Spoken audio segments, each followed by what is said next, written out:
there's all these new fields being developed daily. You know, we said, 5 years ago, YouTuber, was like a new job that nobody understood, and now kids are growing up and saying, "What do you want to be when you grow up?" And you say, "I want to be a YouTuber." You know, so imagine what it's going to be like in another 5 years.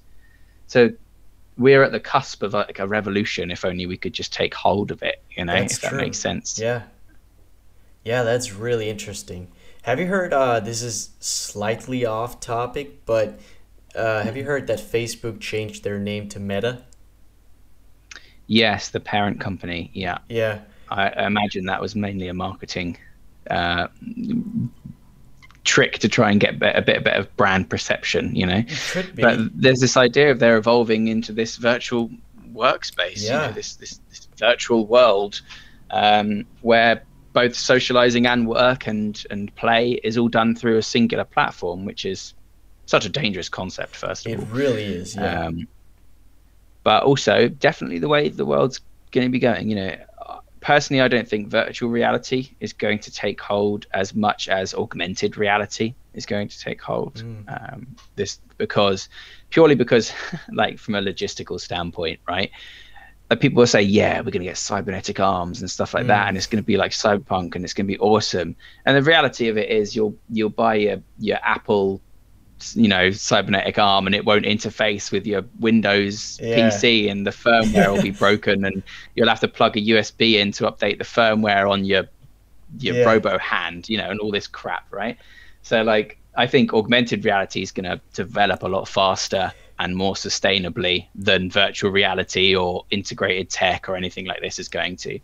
But it's definitely something you have to consider, because where's the future of design, where's the future of animation, where's the future of film if everything's virtual? If you're going to a virtual cinema, or you're going to a virtual art gallery, or even just a virtual place to hang out, Yeah. the skills that we have as designers and animators are going to have to adapt. Like it's like when computers came along and graphic designers spent 10 years figuring out what keyboard buttons to press to do certain things before they actually learn how to make beautiful designs on a computer. It's just the next step in wherever technology is going to take us. Yeah.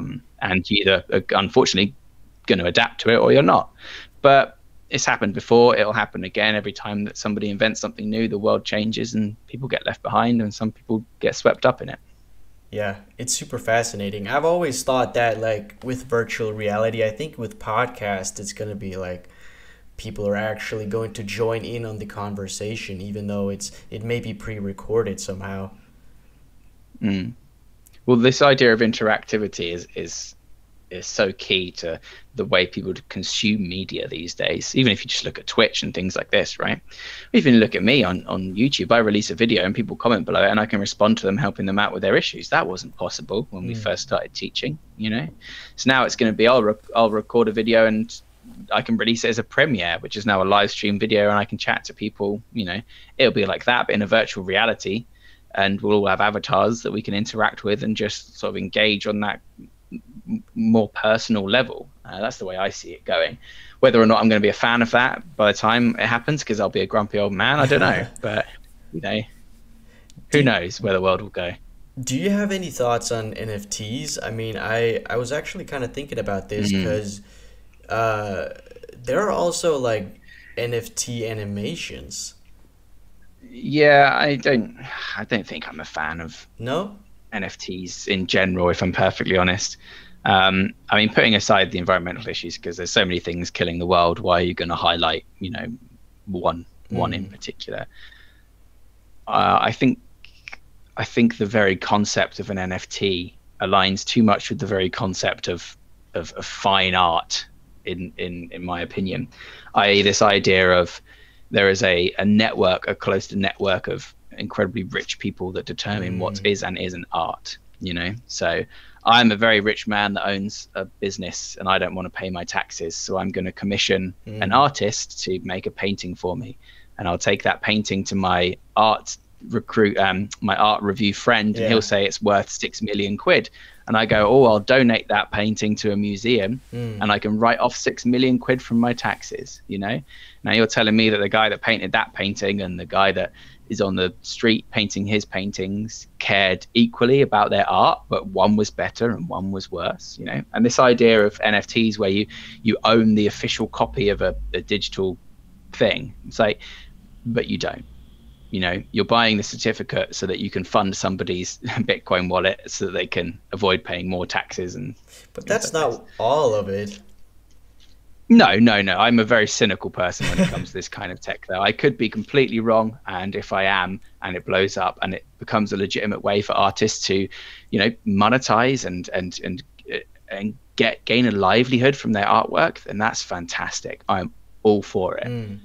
But what I've seen at the moment doesn't support that so much, because people are stealing artwork, putting it on an NFT platform, and claiming it's theirs.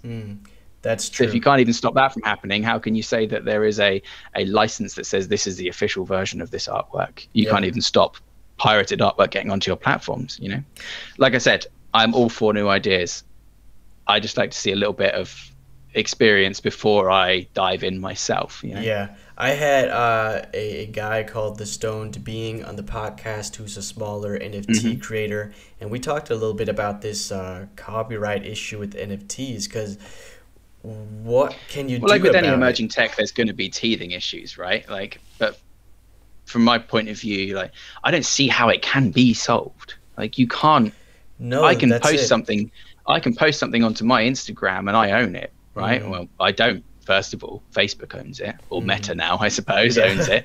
But even if I license that straight away as an NFT, then somebody else can screenshot it and pop it up on another NFT store and say this is the original, and it might filter through the security checks that they've got and things like that. Now, is this a reason not to support NFTs and not to, you know, just to immediately go, nah, they're no good? Of course not. No, they might be fantastic, and hopefully if it means that, like I said, more artists can make a living off their artwork, then that's fantastic.